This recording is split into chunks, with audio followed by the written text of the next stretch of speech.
You have been warned is the message to video retailers from the Director of Public Prosecutions.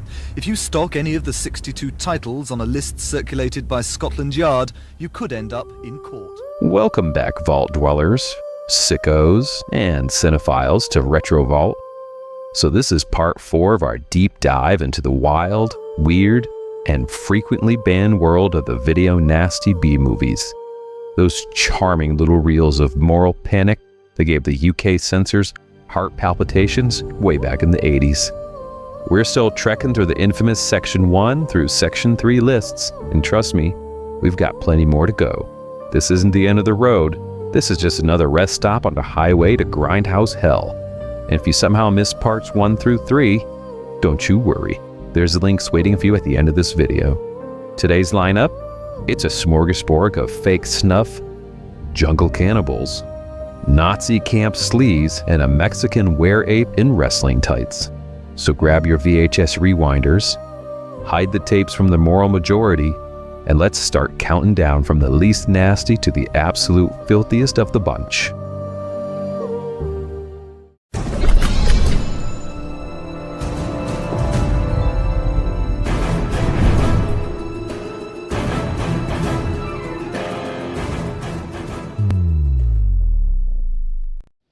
I realize that when we die, it really isn't the end.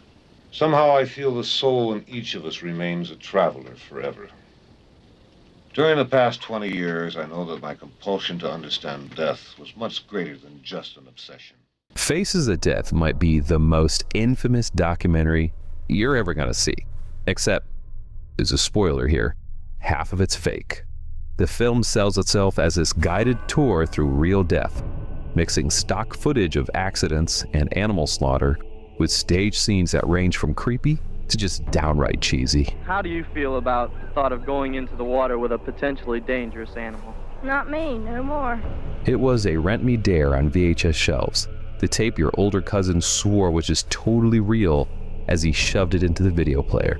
While, I mean, there was some animal cruelty that was, unfortunately authentic, but most of the human deaths, they're just awkwardly staged with prosthetics and bad blood packs. The genius, or shamelessness, of Faces of Death, it's in the presentation.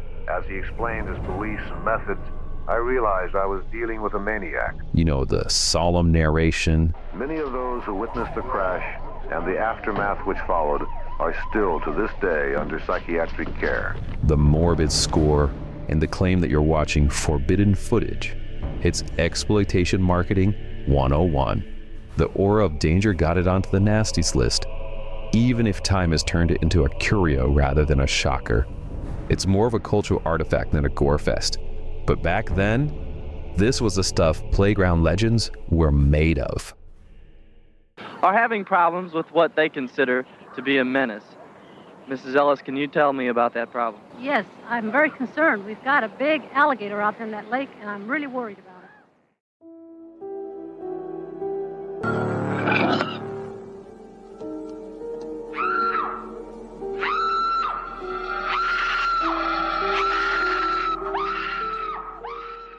This one is also known under the slightly more direct title of Blood Eaters, but Toxic Zombies is what happens when 70s eco-horror, anti-drug propaganda, and zombie movies have a slightly inbred baby.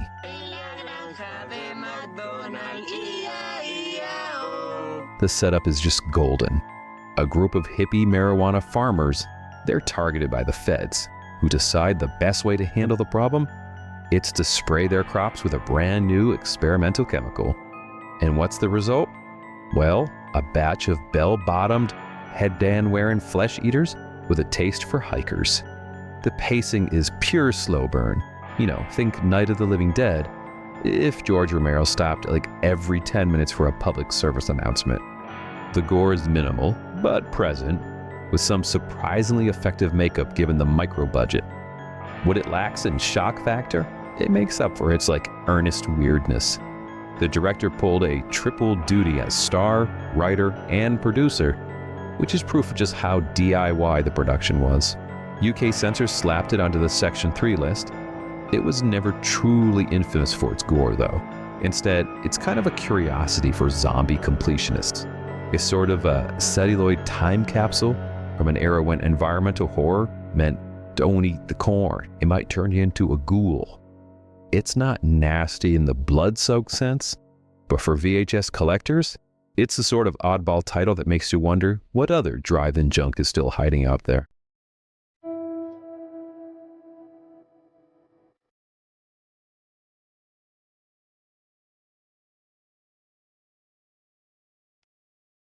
First, don't panic.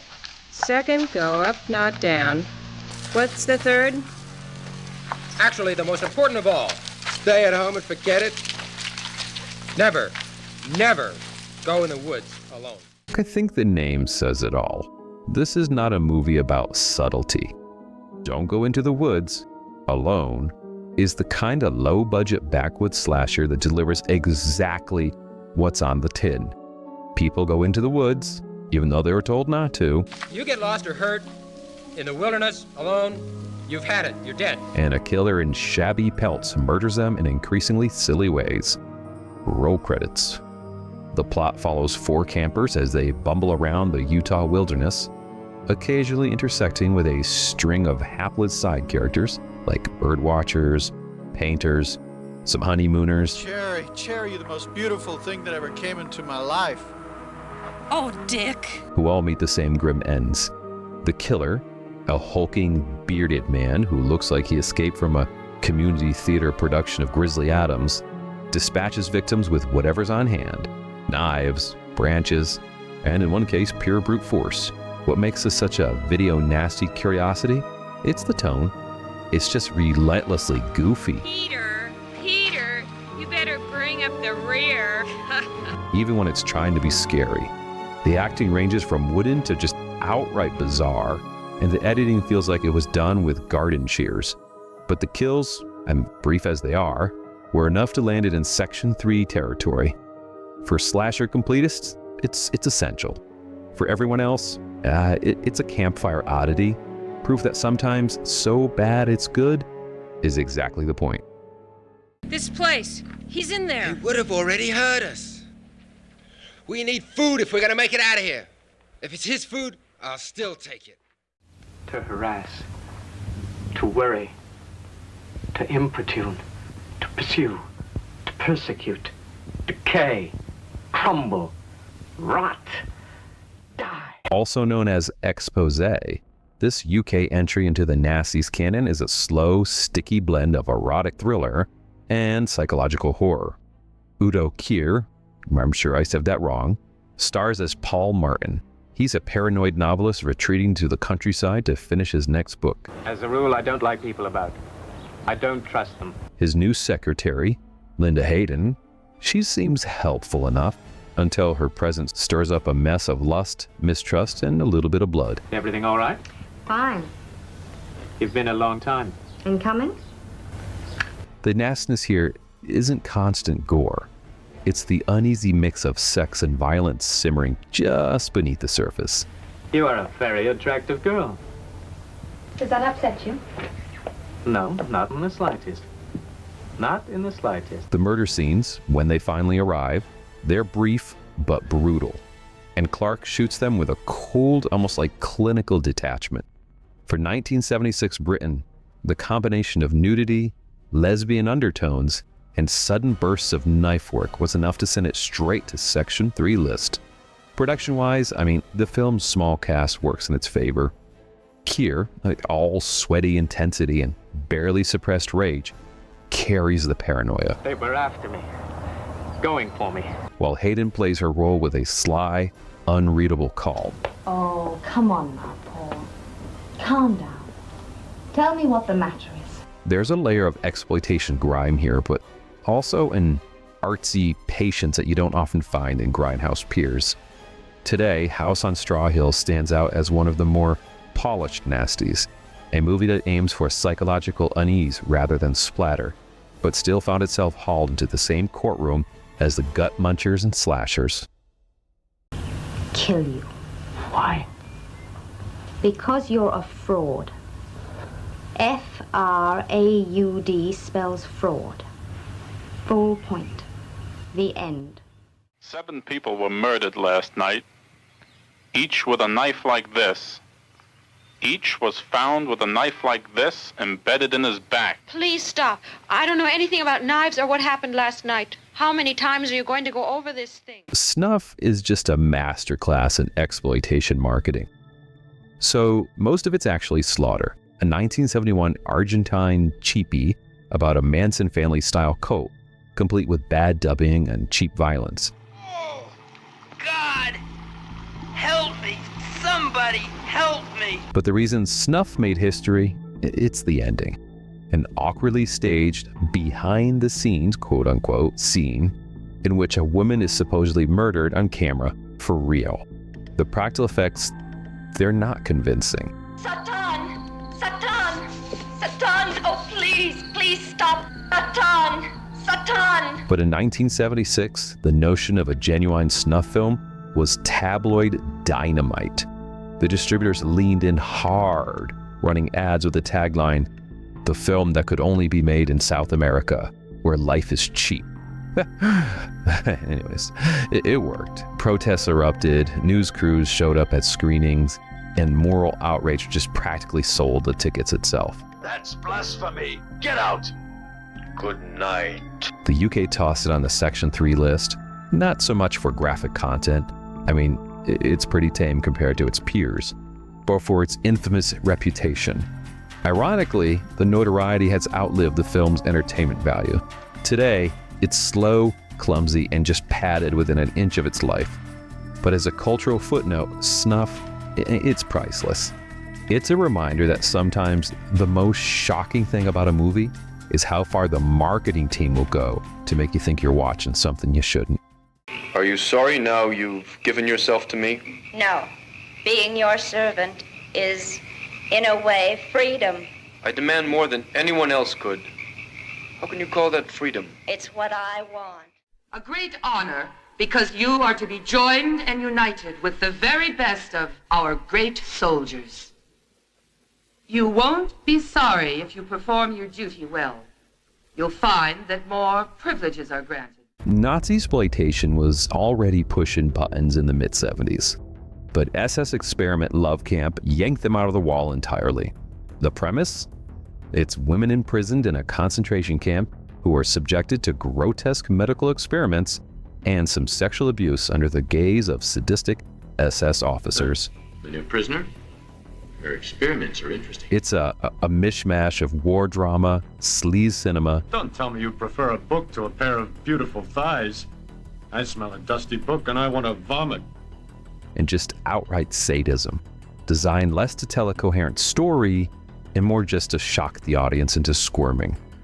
The experiments are what made this a Section 1 video nasty.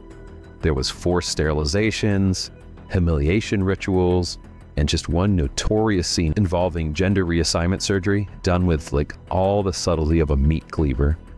The film's low rent production values actually make it feel grimier, as if you're watching something you really shouldn't. Sergio Garone, he wasn't aiming for historical accuracy. Hey, Sergeant, can we invite you to have a couple of beers with us? Boys. Even the mention of beer makes me thirsty. This is just pure grindhouse fantasy filtered through the darkest corner of the exploitation market.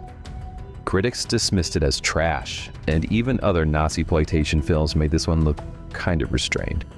But its notoriety meant it became a collector's trophy in the VHS era, with bootlegs and imports traded like contraband. It's ugly, it's crass, and it has no redeeming historical value. But for those mapping the landscape of banned cinema, SS Experiment Love Camp is a landmark of bad taste. It's a little strange, don't you think? Hell, I don't know, but it's better than being at the front. With all those beautiful women arriving, I hope it's a secret mission of a sexual nature. But are you sure his system can stand this transfusion? As it is now, no. Well, then, why are you going to run the risk? I'm going to use the gorilla's heart.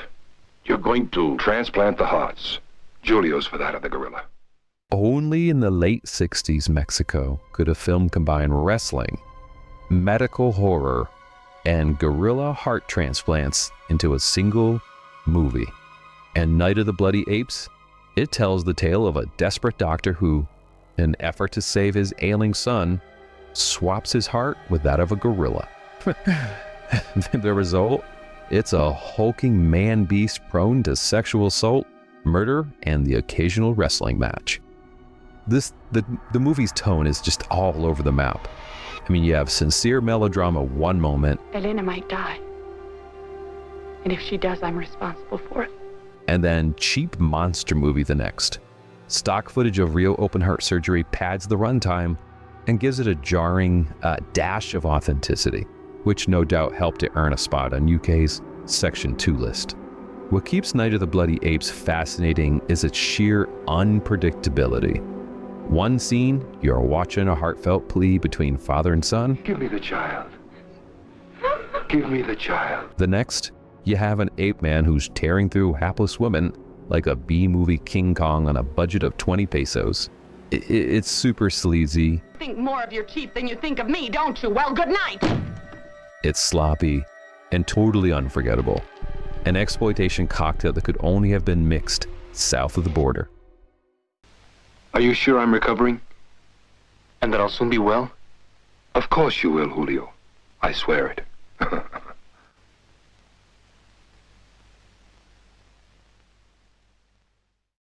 The signs, the warnings of this house, Freudstein's house, that anguish crying, and Sheila smiles. What can I do to make her believe me? Maybe I'm insane. Fulci's gothic chiller takes a break from his usual apocalyptic gore fests to serve up something that feels like an unholy marriage between the Amityville Horror and Texas Chainsaw Massacre. So a family moves into a creaky New England home, Damn tombstones. unaware that the basement is occupied by Dr. Freudstein, a long-dead surgeon with a bad habit of harvesting body parts just to stay alive. The gore comes in short, like shocking bursts.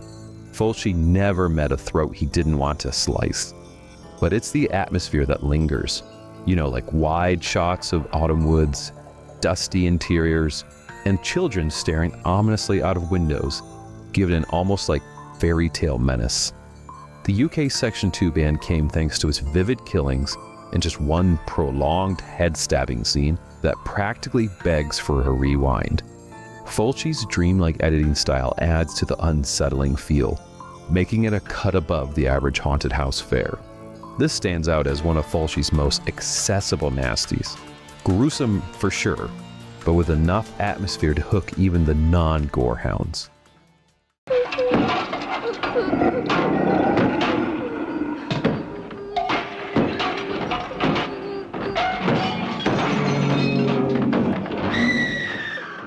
Bloodlust, what's wrong with them? I was just reading about them. Aren't they the guys that dismember live chickens during their act? Oh, they only did that once, Daddy. Don't you feel sorry for the chicken? Oh, Daddy, I couldn't tell you the nights I cried myself to sleep over that chicken. Wes Craven's debut, it wasn't just controversial. It was a full-on cultural gut punch. The plot is deceptively simple. So you have two teenage girls who are abducted by a gang of escaped convicts, subjected to brutal assault, and ultimately murdered in the woods. The killers, in a twist worthy of a Greek tragedy, then unknowingly take shelter at one of the victims' homes, setting the stage for the parents' revenge. This was shot in raw, documentary style on 16mm. The violence feels just distressingly real, like there's no glossy cinematography to soften the blow. Craven juxtaposes this with almost slapstick interludes featuring bumbling cops, just making the cruelty hit even harder. No, we've been getting a lot of calls like this in the past 3 or 4 years. Kids running off to the big city for a few days. The tonal whiplash isn't accidental. It's designed to keep you off balance, wondering if the worst is over, until it isn't. Banned under Section 1, Last House on the Left was attacked for its unflinching depiction of sexual violence. Yet, despite, or maybe because of its controversy, it influenced decades of rape revenge films. Whether you see it as a masterpiece of raw horror or a grim endurance test, it's one of the video nasties that earned its reputation the hard way. The three men were accompanied in their getaway by an unknown woman, described only as young, strong, and animal-like. Police believe the four may still be in the New York City area. Doctor, you mean she's really gone out of her mind? Not really. She's withdrawn. It's different. Will she get better? The affection of people who love her can perform miracles. You may have thought Nazi exploitation had a limit. Well, Gestapo's last orgy, it crosses it with jackboots to spare.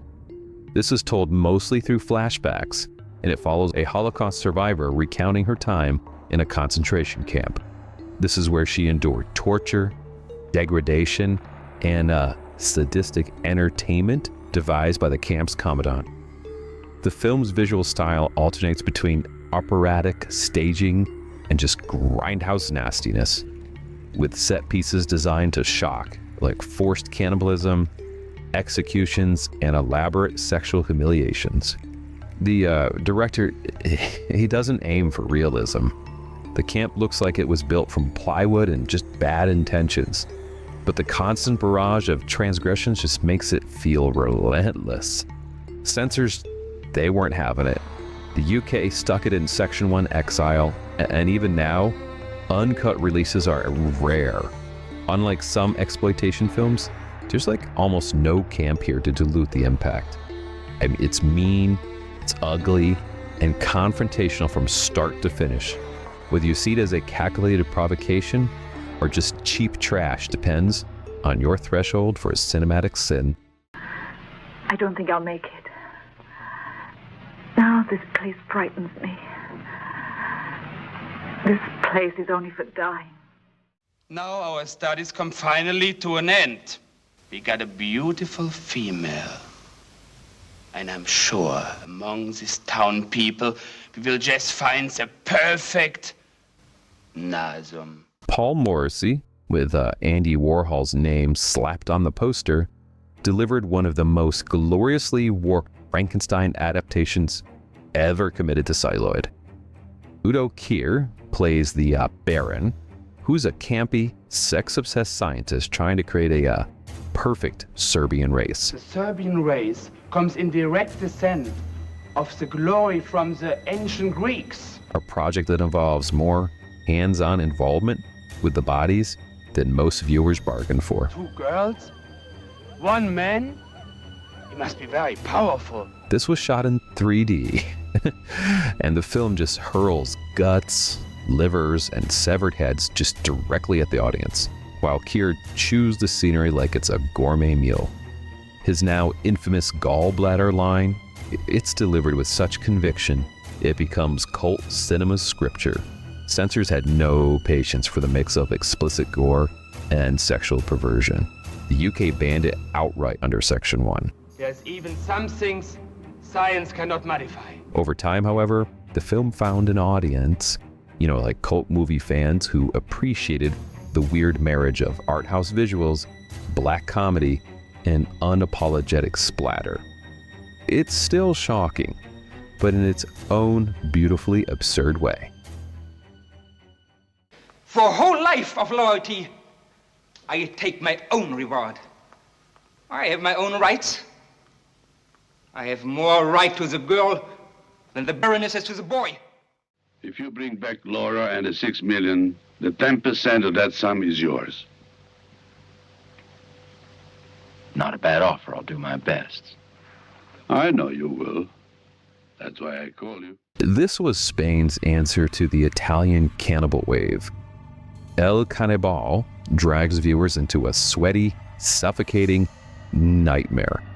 It's a rescue expedition that heads into the jungle in search of some missing people. Why are you carrying a gun? We're not in Vietnam. I feel safer. Only to fall prey to a tribe with a taste for human flesh. The low budget, it's obvious, but so is the film's commitment to its own ugliness. The violence is blunt, dismemberment, roasting, implied mutilation, but it's the oppressive atmosphere that really gets under your skin. The soundtrack drones like an insect swarm, and the camera lingers just a little too long on the suffering. Censors drop the hammer under Section 1. And while it's never achieved the notoriety of Cannibal Holocaust, it's a nasty little cousin that shocks in its rawness. The jungle isn't just a backdrop here. It kind of feels like an accomplice to the horror. I'm sorry, Peter, but I just can't get it out of my mind. I was the only one who survived. You know that? The only one. I know. Are you my confessor? Or just curious? Take your choice. I've never been to confession. And for curious people who have a knife in their hand, I feel only pity.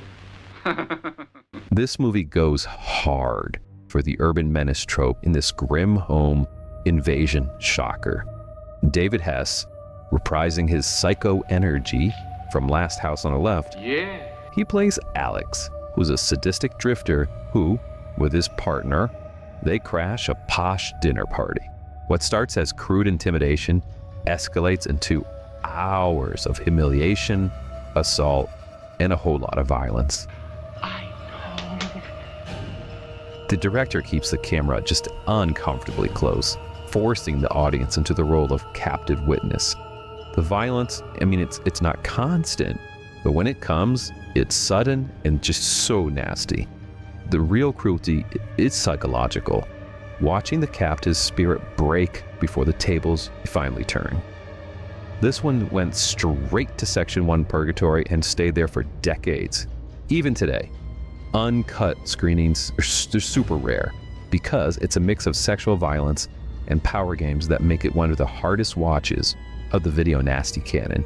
Yet for exploitation fans, it's probably one of the most effective. To have balls, my dear, you have to have them first up there, and then down there. Remember, these aren't just movies. They're relics from a time when VHS could get you fined, jailed, or at least kicked out of your local video shop. We've still got plenty more to dig through, so if you think this was the bottom of the barrel, oh, you sweet summer child, you. Make sure you check out parts 1 through 3 if you missed them, because every reel has its own brand of cinematic sin. And trust me, you don't want to miss what's next. Remember, always rewind, but never repent. And keep it weird, folks.